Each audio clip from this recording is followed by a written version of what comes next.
The thing about high school is that nothing stays private for long. By Wednesday morning, it seemed like everyone knew that Theo and I had gone to Lookout Point together. The facts had morphed into something more dramatic in the retelling according to Zoe Williams, who stopped me in the hallway between classes. We'd been spotted making out like crazy on the scenic outlook bench. We were not making out, I told Priya at lunch, my face burning as I recounted Zoe's version of events. We literally just sat there drinking hot chocolate and talking. Nothing happened. Priya raised an eyebrow. Nothing. Not even a little hand holding. Because Jamie Lowe said his cousin was hiking there, and saw you guys looking very cozy. I stabbed at my salad, refusing to meet her eyes. Okay, maybe there was some hand holding, but that's it.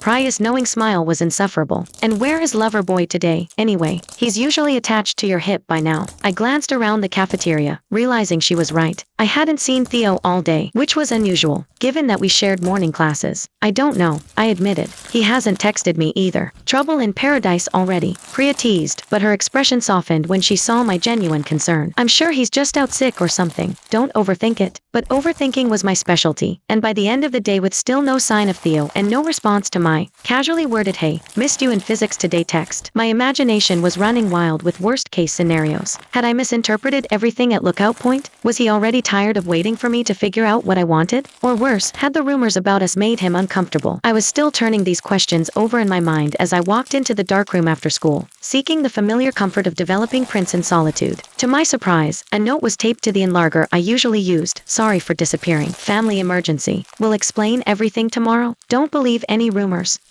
Relief washed over me, followed immediately by concern. What kind of family emergency? Was everyone okay? The note raised as many questions as it answered, but at least it confirmed he hadn't been avoiding me. I spent the next hour in the darkroom, developing shots from Lookout Point, and trying not to worry about Theo or his family. When I finally emerged, squinting in the harsh fluorescent hallway lights, my phone buzzed with a text. Can I call you tonight? Nothing bad, just need to hear a friendly voice. Theo, I texted back immediately, of course, anytime. That evening, I sat cross-legged on my bed, pretending to read my English assignment while actually checking my phone every 2 minutes. When it finally rang just after 9 o'clock, I answered so quickly I nearly dropped it. Hey, Theo's voice sounded tired but warm. Thanks for being willing to talk. Of course, I said, relief flooding through me at the sound of his voice. Is everything okay? Your note mentioned a family emergency. He sighed. Yeah, it's my sister, May. She has these episodes sometimes. Panic attacks that can get pretty severe. She had a bad one yesterday during school, and I had to go pick her up. Then I spent today at home with her while my parents were at work. I'm so sorry, I said. Is she doing better now? A little. It happens a few times a year, usually when she gets overwhelmed with school pressure. She's brilliant, like actual genius level, but that comes with its own challenges. The care in his voice, when he spoke about his sister, made something warm unfurl in my chest. That must be hard for all of you. It is what it is, he said. We've learned to handle it as a family, but it's one of the reasons we moved here. Actually, the school district has better resources for twice exceptional students like May. Twice exceptional. Gifted academically but with some learning differences too. She's on the autism spectrum, though on the milder end. Our last school wasn't great about accommodations. The revelation filled in pieces of the puzzle I hadn't even known were missing. Why they'd moved mid-year. The wistfulness in his voice when he mentioned leaving his old soccer team. The protective way he spoke about his family. Thank you for telling me, I said softly, and for trusting me with this. I wanted to explain why I disappeared, and to warn you that it might happen again occasionally. May comes first when she needs me. Of course she does, I said without hesitation. That's how it should be. There was a pause, and when Theo spoke again, his voice had a different quality to it, softer, more vulnerable. You know,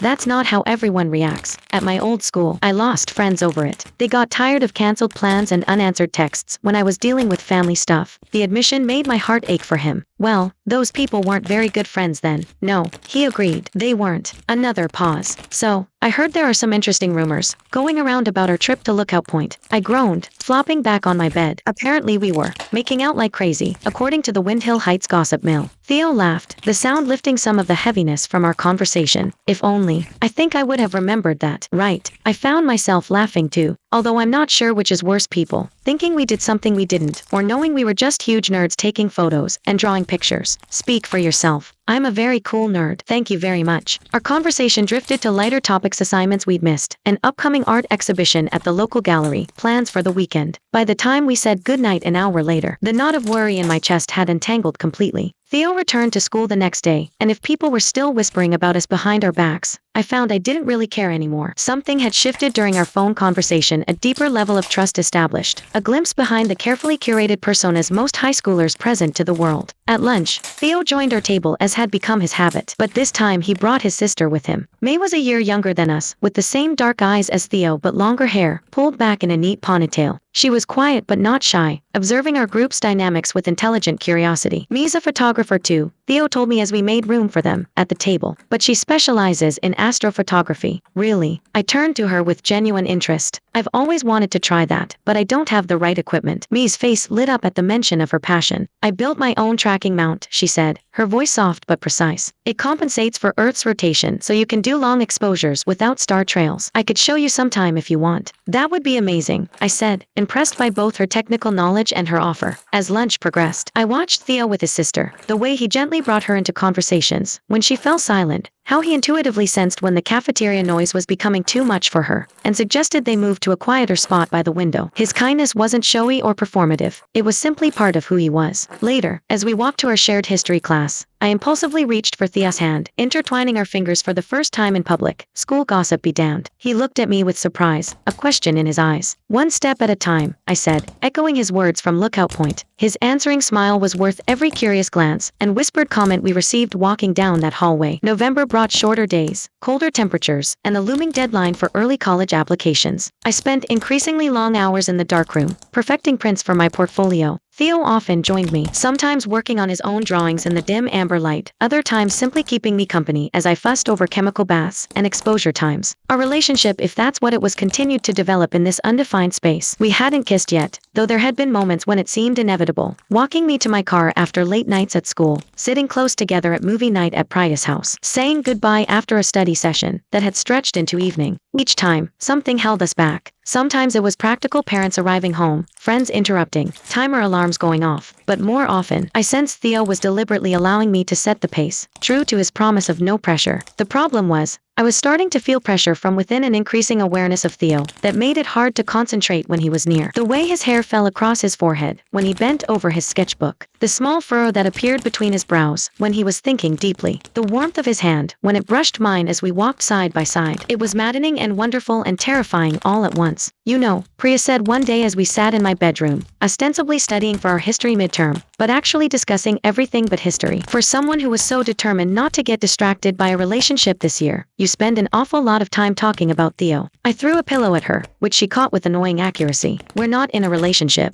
right? She drawled. You just hold hands constantly, go everywhere together, text all night, and look at each other like you're in some indie romance movie. Totally not a relationship. We haven't even kissed, I pointed out, as if this technicality somehow proved my point. Priya stared at me in disbelief. Seriously? It's been what, a month? What are you waiting for? I flopped back on my bed, staring at the ceiling. I don't know. The right moment. Divine intervention. Him to make the first move. Has it occurred to you that he might be waiting for the same thing from you? Priya asked. The guy clearly respects your boundaries to an almost ridiculous degree. The thought had occurred to me, actually, more than once. But each time I considered making the first move myself, something held me back, not disinterest or uncertainty about my feelings, but a lingering fear that once we crossed that line, there would be no going back to the safe, controlled life I'd planned for myself. Maybe I'm just not ready, I said, though the words sounded unconvincing even to my own ears. Priya's expression softened. Iris, you know I love you, but sometimes you think too much. Not everything in life can be planned and organized like your photography projects. Sometimes you just have to take the shot, even if the lighting isn't perfect. Her words stayed with me that night as I sorted through prints for my portfolio, trying to decide which ones best represented my artistic vision. Among them were several from our trip to Lookout Point, the sweeping landscape shots I'd planned, but also a few I'd taken of Theo when he wasn't looking. Him sketching with intense concentration, his profile against the autumn sky, his hand cradling the cup of hot chocolate with those long, artistic fingers. They were some of the most emotionally resonant images in my collection, capturing not just a person but a feeling, the particular quality of attention he brought to everything he did, the quiet intensity that drew me to him. I set one aside, Theo looking out over the valley, his expression contemplative and his features softened by the golden hour light. It wasn't technically perfect. The focus was slightly soft, and I'd caught him in the middle of tucking his hair behind his ear, creating a blur of motion. But there was something about it that felt more honest than any of my carefully composed landscape shots. It captured a moment of genuine being, unposed and unguarded, I added it to the stack for my portfolio, a decision that felt significant beyond the simple selection of images. It was an admission that my carefully planned senior year had already been irrevocably altered, and that perhaps that wasn't such a bad thing after all. The next day, as Theo and I sat in the library during our shared free period, I found myself watching him work on a physics problem, his brow furrowed in concentration and his pencil tapping rhythmically against the table. "Hey," I said softly, causing him to look up. "Are you free this weekend? I want to show you something." He smiled, that warm, genuine smile that still made my heart skip beats like a faulty metronome. "For you, always." Chapter 6, Depth of Field. Saturday dawned clear and cold. The kind of crystalline November day that feels like a gift before the true onset of winter. I'd arranged to meet Theo at the lake near my house, the same lake I'd photographed in the negative he'd used for his first darkroom print. I arrived early, setting up my equipment on the small dock that jutted out into the water. The lake was perfectly still, reflecting the bare trees and blue sky like a mirror. My breath formed small clouds in the cold air as I adjusted my tripod and checked the light meter. "This is beautiful," Theo's voice came from behind me, and I turned to see him walking down the path to the dock, a small cooler in one hand and his ever-present sketchbook in the other. "It's even better at sunrise," I said, "but I didn't think you'd appreciate a 5 a.m. wake-up call." He laughed, setting down his things and coming to stand beside me. "Depends on the company, but point taken." The casual compliment sent warmth spreading through me, despite the chill in the air. Theo had a way of saying things like that, small, sincere appreciations that were never over the top but always genuine. "So what's in the cooler?" I asked, nodding toward it. "More of that amazing hot chocolate." "Better," he said with a mysterious smile, "but that's for later. First, you were going to show me something." I nodded, suddenly feeling a flutter of nerves. What I wanted to show him was personal, a glimpse into a part of myself I rarely shared with anyone. "It's sort of a project I've been working on," I explained, opening my camera bag and pulling out a small photo album. "I don't really show these to people, but I thought I wanted you to see them." Theo took the album carefully, understanding without being told that he was being offered something significant. We sat on the edge of the dock, our shoulders touching, as he opened the cover. Inside were photographs unlike my usual work, more experimental, more abstract. Multiple exposures that layered images on top of each other, creating dreamlike compositions. Close-ups of ordinary objects transformed by unusual angles and lighting. Self-portraits that were more emotional than literal, often using reflection or shadow to create a sense of duality. "Iris,"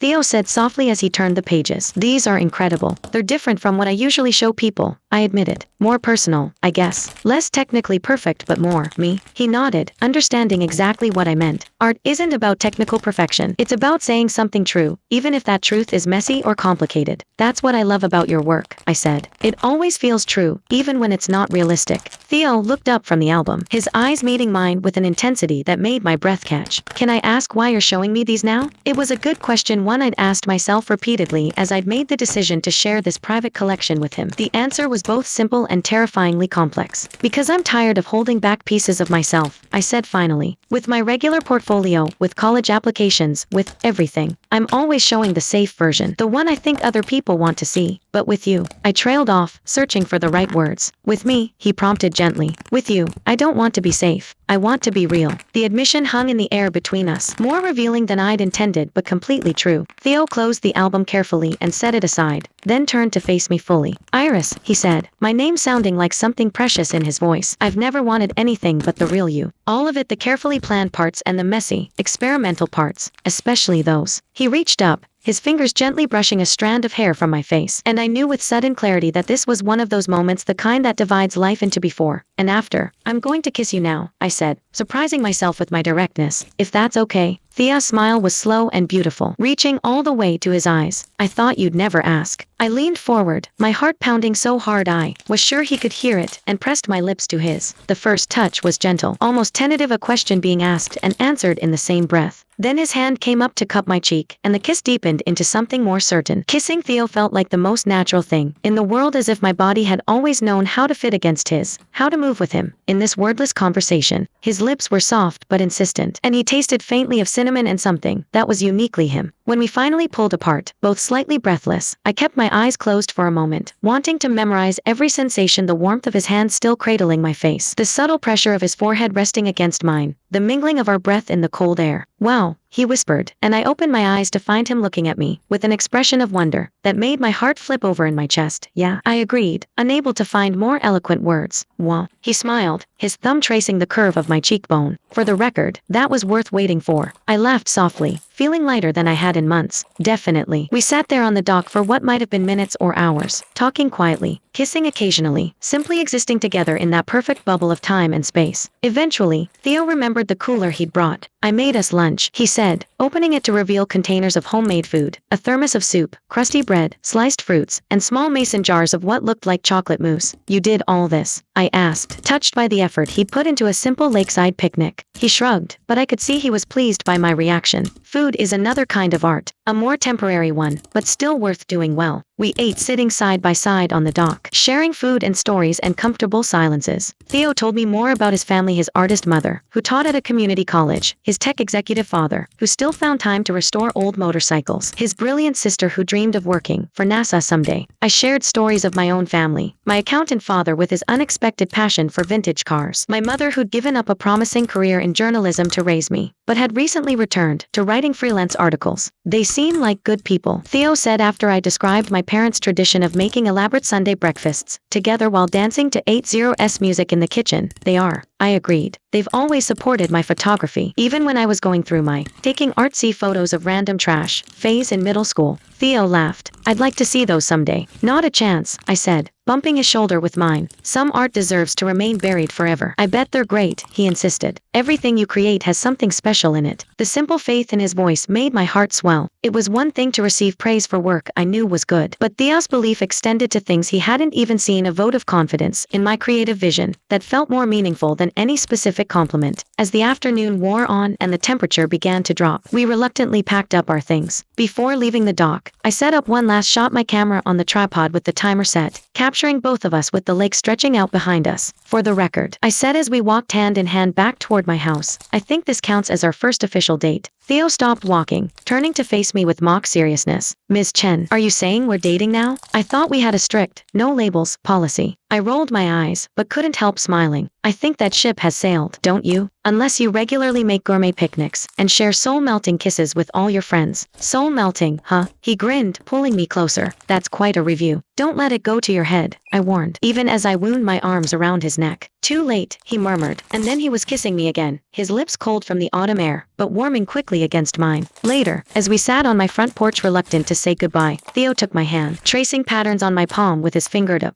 "Can I ask you something?" he said, his expression turning serious. "Of course. Those experimental photos you showed me, why aren't they in your portfolio for college applications? They're some of your strongest work." I sighed, having asked myself the same question many times. "Because they're risky. They don't fit neatly into categories or demonstrate technical mastery in obvious ways. And college admissions is all about checking boxes, proving you can do what they expect." Theo was quiet for a moment, still drawing invisible designs on my skin. "What if the right school would actually want to see that side of your work? The real, messy, experimental side?" "Maybe," I admitted. "Maybe," I admitted. "But it's safer to go with what I know will be acceptable." "Safer," he repeated thoughtfully. "But is safer always better, especially in art?" The question lingered in my mind long after Theo had gone home. That night, I spread all my portfolio options across my bedroom floor, the technically perfect landscapes, the carefully composed portraits, the well-executed still lifes, and alongside them, the experimental images I'd shown Theo, the ones that felt more authentically mine despite their imperfections. For the first time, I allowed myself to really consider which one spoke more truthfully about who I was as a photographer and what I wanted to create. The answer was unsettling but undeniable. My best work, my most honest work, was in the images I'd been afraid to share. I was still contemplating this realization when my phone buzzed with a text from Theo. "Just to be absolutely clear, yes, we're dating. Yes, I'm calling you my girlfriend, if that's okay with you. And yes, I'm already looking forward to our second official date." I smiled at the screen, typing back, "All of the above is very okay with me, and thank you for making me think about my portfolio in a new way. You might have just changed everything." His response came almost immediately. "You are already changing things all on your own. I just helped you see it. Good night, Iris. Sweet dreams." And for the first time in months, I fell asleep without anxiously reviewing my plans for the future. Whatever came next, I would face it honestly, both in my art and in my heart. Chapter 7. Constellations Aligned. As the college application season progressed, Iris included those experimental photos in her college application materials, feeling both nervous and excited. She knew it was a risk, but Thea's encouragement gave her the courage to show her true self. Theo provided her with great support during the process. He accompanied Iris to revise her application essays again and again, reading every word carefully and offering his insights. Whenever Iris felt anxious due to the pressure, Theo could always sense it acutely. He would take her to their usual spots, such as Lookout Point or the lakeside, to help her relax. In these places, they enjoyed the scenery together and shared their dreams and concerns. Those wonderful moments were like warm sunlight, dispelling the haze in Iris' heart. During the days of waiting for the admission results, Iris and Theo's relationship grew even deeper. They participated in various school activities together. Although they were still occasionally the subject of gossip among classmates, they no longer cared. Theo would secretly send Iris small notes during class breaks, with funny jokes or warm encouragements written on them. Iris, in turn, would silently cheer for Theo when he participated in painting competitions. Finally, the admission results were announced one after another. Iris received acceptance letters from several well-known universities' photography programs, including her dream school. In the acceptance letter, that school specifically mentioned that her creative and unique experimental photos had made her stand out among numerous applicants. Iris was so excited that she burst into tears. She told Theo the good news immediately. Theo was even more excited than her. He hugged Iris tightly, as if they had achieved the dream together. The graduation season arrived quietly, and the campus was filled with the atmosphere of farewell. Both Iris and Theo were preparing for graduation. They took graduation photos together, and in the photos, they smiled brightly, with their eyes full of longing for the future. At the graduation party, Theo took Iris' hand and led her onto the dance floor. They danced to the music, and the surrounding classmates applauded and blessed them. At that moment, Iris felt that she was the happiest person in the world. After graduation, Iris and Theo faced a temporary separation. Iris was going to a university far away for further study, while Theo, due to some family reasons, needed to study art at a local university. However, they both firmly believed that distance would not be an obstacle to their relationship.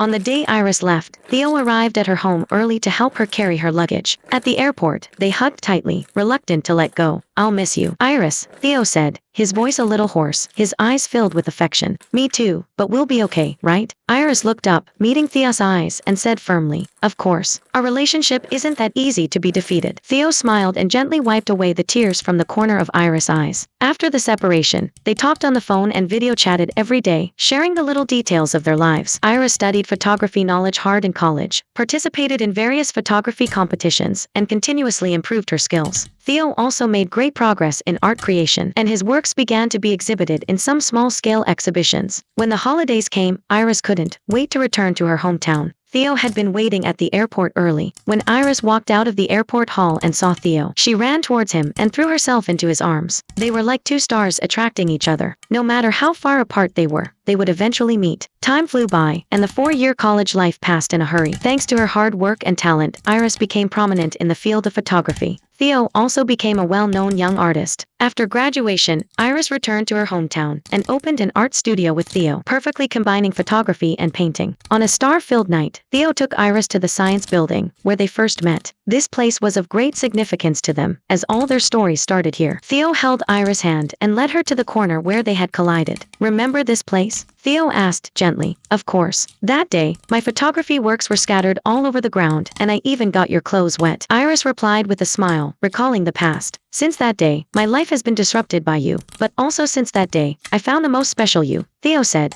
taking out a delicate small box from his pocket. Iris' heart suddenly raced. She watched as Theo slowly opened the box, and inside was a glittering ring. The design of the ring was unique, with a small star-shaped gemstone inlaid, which was their exclusive symbol for each other. "Iris, I love you. I fell in love with you the first time I saw you. Will you marry me and walk through every day of the future with me?" Theo looked at Iris affectionately, his eyes full of love and anticipation. Iris was so touched that tears welled up in her eyes. She nodded vigorously. "I do." Theo gently put the ring on Iris' finger, and then hugged her tightly. They kissed passionately under the starry sky, as if the whole world was blessing them.